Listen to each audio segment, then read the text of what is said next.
386,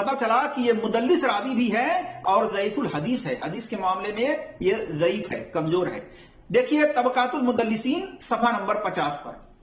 مزید عطیہ بن سعد کے بارے میں جاننے کے لیے آپ دیکھ سکتے ہیں الجوفا والمتروکین امام نسائی کی 193 پر، میزان الاعتدال میں جلد نمبر 3 صفحہ نمبر 80 پر، تہذیب التہذیب جلد نمبر 7 صفحہ نمبر 225 وغیرہ پر۔ اسی طرح سے ایک روایت مسند الابی اعلیٰ کے اندر جلد نمبر 7 صفحہ نمبر 225 پر ہے اور حدیث نمبر 4224 پر ہے۔ انس رضی اللہ تعالیٰ عنہ سے یہ روایت ہے، لیکن اس کی سند کے اندر ایک راوی لیث بن ابی سلیم القرسی ہے، یہ بھی جمہور محدثین کے نزدیک ضعیف الحدیث ہے، بنا پر اس کی سند ضعیف ہے، یہ بھی سند صحیح نہیں ہے، مجترب الحدیث ہے یہ اور ضعیف الحدیث ہے۔ دیکھیے الکامل فی الجوفا العقیلی کی جلد نمبر 6 صفحہ نمبر 9 پر اور نمبر ہے 1622۔